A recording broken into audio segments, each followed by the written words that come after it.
अमेरिकी अंतरिक्ष एजेंसी ने एक अलर्ट जारी किया है। उसने कहा है कि 250 मीटर लंबा एस्टेरॉयड पृथ्वी की कक्षा की ओर बढ़ रहा है। वो लगातार उस पर निगरानी रख रहा है। चलिए आज आपको खास रिपोर्ट में दिखाते हैं कि किस तरीके से एस्टेरॉयड जन्म लेते हैं और किस तरीके से ये कहीं ना कहीं खतरा बने रहते हैं और नासा किस तरीके से इन पर लगातार नजर रखे हुए है।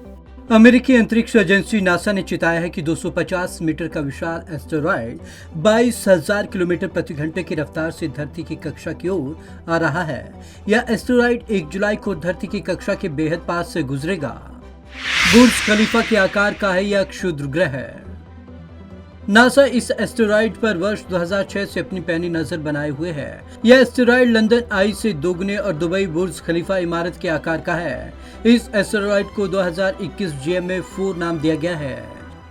2006 अक्टूबर में हुई थी एस्टेरॉयड की पहचान। नासा ने बताया कि 2021 GM-4 एस्टेरॉयड 110 मीटर से लेकर 250 मीटर तक चौड़ा हो सकता है। इस एस्टेरॉयड की सबसे पहले पहचान 10 अक्टूबर 2006 को हुई थी। कुछ इसी तरह का विशाल एस्टेरॉयड 2020 DM-4 मई 2020 में धरती की कक्षा के पास से गुजरा था। यह एस्टेरॉयड अभी 6.29 किलोमीटर प्रति सेकंड की रफ्तार से यात्रा कर रहा है। वैज्ञानिकों के अनुमान के आधार पर यह एस्टेरॉयड 2021 GM-4 गुरुवार 1 जुलाई को धरती की कक्षा के पास पहुंच जाएगा। 22 ऐसे एस्टेरॉयड हैं जिनकी पृथ्वी से टकराने की संभावना। नासा ने इसे खतरनाक एस्टेरॉयड की श्रेणी में रखा है।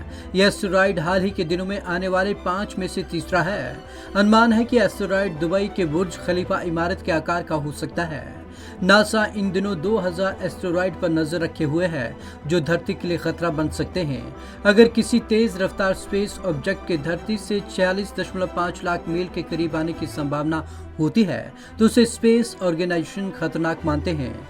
नासा का सैनिटरी सिस्टम ऐसे खतरों पर पहले से नजर रखता है। इसमें आने वाले 100 सालों के लिए फिलहाल 22 ऐसे एस्टेरॉयड हैं जिनके पृथ्वी से टकराने की थोड़ी भी संभावना है। क्या होते हैं एस्टेरॉयड?